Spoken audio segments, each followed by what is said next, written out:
Hey Bat fans, Luke here, back with another video, and today we're going to take a look at another Batman classic. This one will be Batman Faces. First off, I'd like to apologize. This video I'm doing in my car right before I hit the gym up. Not a whole lot of time left this weekend, but I definitely want to put some thoughts out on this trade. This trade, again, Faces, first appeared in the pages of the Legends of the Dark Knight. Issues 28 through 30, and this one is written and drawn by Matt Wagner. And again, Matt Wagner, we should remember his name. He did, in the Legends of the Dark Knight, the stories Batman and the Mad Monk, and then the Monster Men. And I did reviews for both those two, so I'll try to remember to put them in the description below. So, Matt Wagner, definitely a veteran of the Legends of the Dark Knight series. And again, the Legends of the Dark Knight told stories relatively early on in Batman's career. Now, Faces, if you're keeping track at home, where to put this in your Batman timeline. This one, to be kind of honest with everybody, this one I'm still trying to figure out. Sometime after Dark Victory, and probably right before Terror, somewhere floating around in there. Again, I'm still kind of looking at the details. I know that's a wide timeline, but that's kind of where I'm putting it right now. Obviously, after Dark Victory, with the incarceration of Two-Face. I mean, again, just to put it in context, so probably somewhere late second year, maybe early third year, Batman's career. Second year, obviously, because post Long Halloween, Dark Victory. That could actually probably be toward the third year, because I think Long Halloween was the start of the second year, that went all year. So yeah, it might actually be a third year. So, but anyway, I'm still trying to figure that one out. But as of right now, that's where I kind of put this somewhere.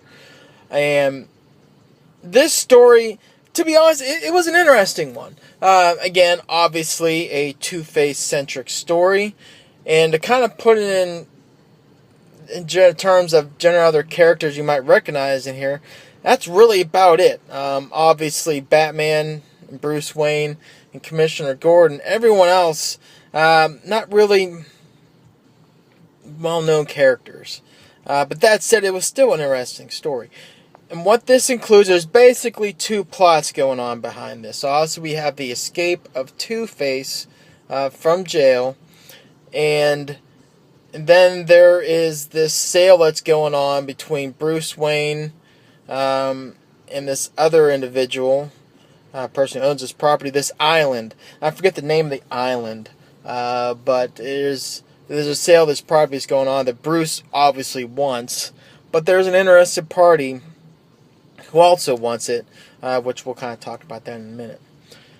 But it's going on once Harvey escapes from prison. You start to see these murders come up across Gotham of some of the elite personnel in the city. And maybe not elite, might not be the right term, but maybe more upper class, those who might make a little bit more money, but beyond that, it's kind of like, the beautiful people, if you would. There's a surgeon, a plastic surgeon that gets murdered throughout here.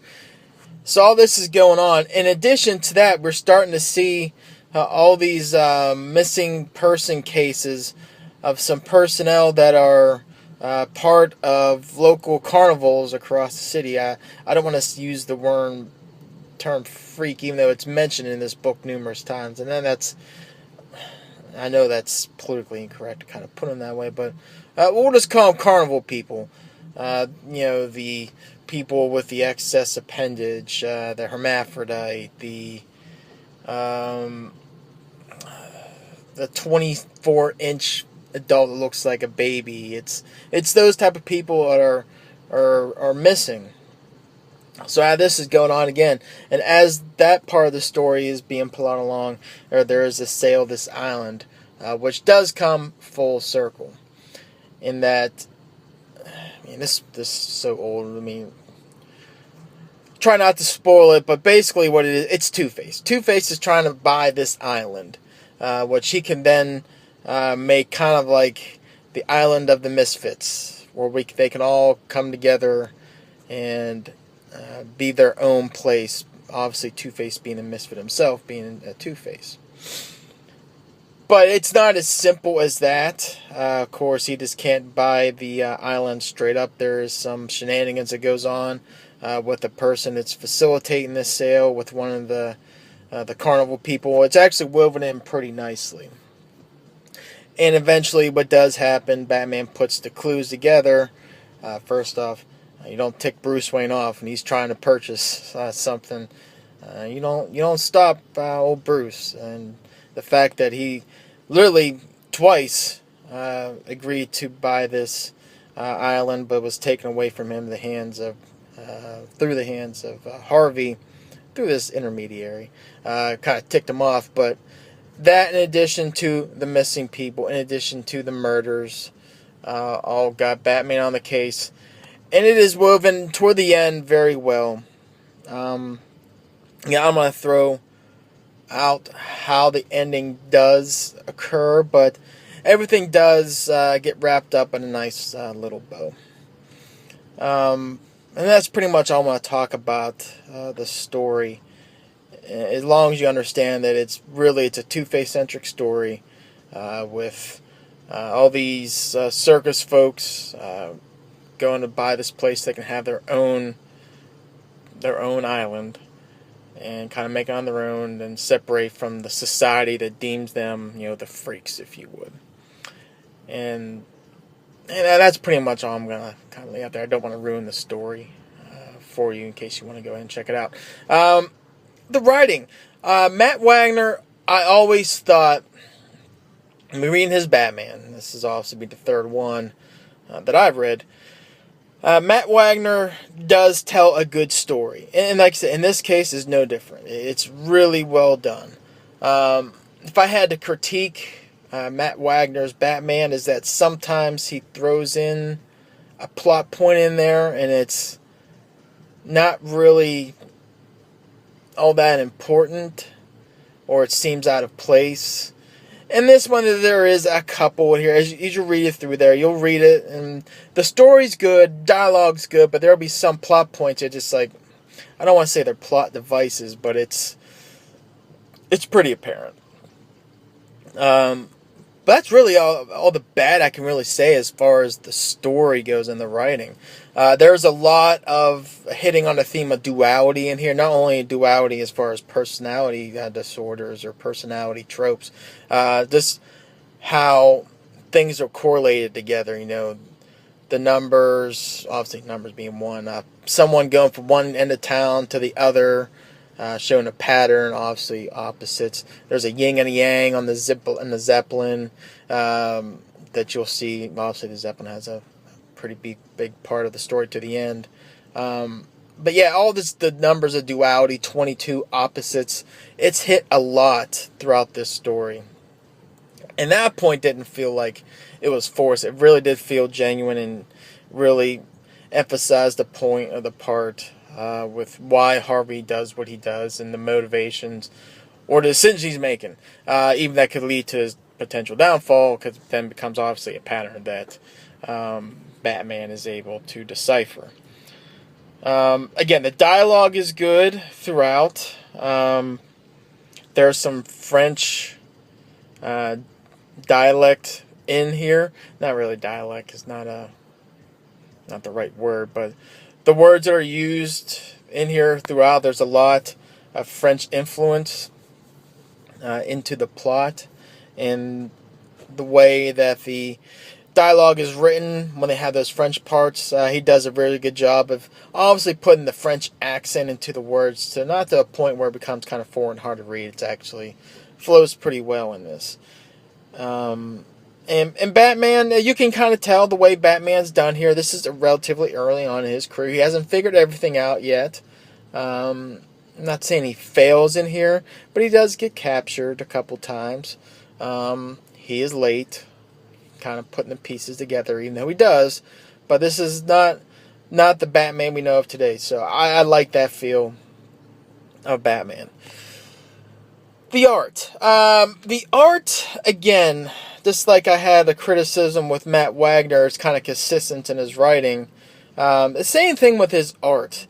The art is good, especially keeping in mind the time that this was released. It's good art.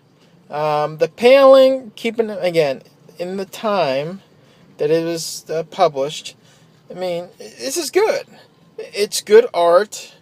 I like the, I don't think the letterer was also Wagner, but I like the letter bubbles for Harvey. There's the 24-inch He-Man that Batman actually confused for a baby. The art is good. The colors are good for the most part. Actually, you know what? Colors, I'll hold off on that. But why I have a problem with Matt Wagner's art, and which has been consistent in all three of his stories, is that while the anatomy and the actual structure of the art itself is good, he gets kind of lazy on the backgrounds, and especially in the panels. So you see, I mean, you got the parts of the rooftop here, which is really nice, but and then you just got the lazy sky in the background. He does kind of do that, where you get like the panels and stuff. It's just the background will just become very bland, and maybe that's a challenge when you're doing the writing. And the art, you kind of got timelines, so you got to cut some corners here and there. I get that, but it's consistent. It's three stories where that becomes apparent, where in the paneling, the background, it's just bland. There's really no detail. There's no flushness to it.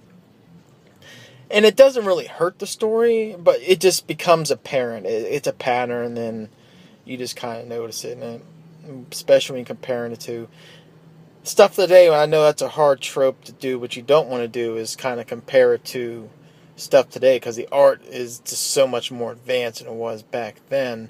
It is kind of unfair, but at the same time, even in this era too, there's some artists that just did some great stuff, and those little details kind of helps accentuate the art.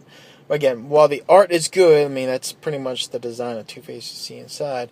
It's good. It's just one thing that kind of irks me a little bit, is just that the background, the paneling, it just becomes plain. It's usually one solid color with no details or anything like that.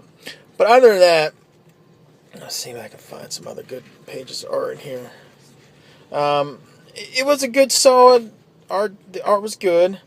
I think this is the old Batman, so kind of almost feel quasi year one as far as the physical nature of Batman, and does the costume minus the purple gloves and all that good stuff. But it's got that old classic Batman feel to it. I really don't know what else to say about the art, other than it's well done. And just that's my one critique. Overall, I thought this was a very good story. I really did enjoy it. Would I recommend it? Sure, yeah. If I had to get a grade, I'd give this about I'd give it a 3 out of 5. I think it'll be kind of comfortable, maybe pushing. Nah, I don't want to go as far as a 3.5. I think a 3 out of 5 is fair. For those who are hardcore Batman fans, yeah, you need to get this somehow, some way, which I'll get into the bad part of this in a minute, but you can get your hands on this. Definitely you need to get it. Newer Batman fans, okay, if you're trying to flesh out the character, obviously if you got all the other good Batman stories out there, but would I prioritize this story over every other Batman story out there you need to get? No, not necessarily, but that said, if you come across it, if you're able to get across it, by all means, definitely pick it up. Go ahead, talk about it. Again, these are Legend of Dark Knight issues 28 through 30. Another downside to this is that it's one of those out-of-print stories, so unless you can come across it in the comic book shop or someone just has it in their inventory like that, it's going to be kind of hard to get your hand on. It's small. Again, only three issues. But it's one of those ones where it's going to be tough to come across, so maybe I should reverse and say, hey, if you come across it, yeah, snag it up only because of the rarity. But it's a good story and shouldn't be all that, well, getting ready to say shouldn't be all that expensive. It probably will because of rarity, but taking that aside, the rarity of it, which might be a challenge to get through, if you can come across it, definitely snag it up. It's worth your time. It's a good Two-Face story. I mean, obviously it's early in the Batman's career. It's early in Two-Face's career as well. So you see Two-Face Harvey still kind of navigating his way through things as well. So, yeah, Batman Faces, 3 out of 5. If you can get your hands on it, definitely pick it up. It's a good story. You won't be disappointed. Anyway, those are my thoughts on this story. Hit me up in the comments below what you thought about it. We'll bat chat about it and kind of go from there. Again, apologize for doing this in the vehicle. Not a whole lot of time this weekend, and I definitely wanted to get some thoughts on this one and kind of share the Bat story. So, anyway, until next video, take care, everybody.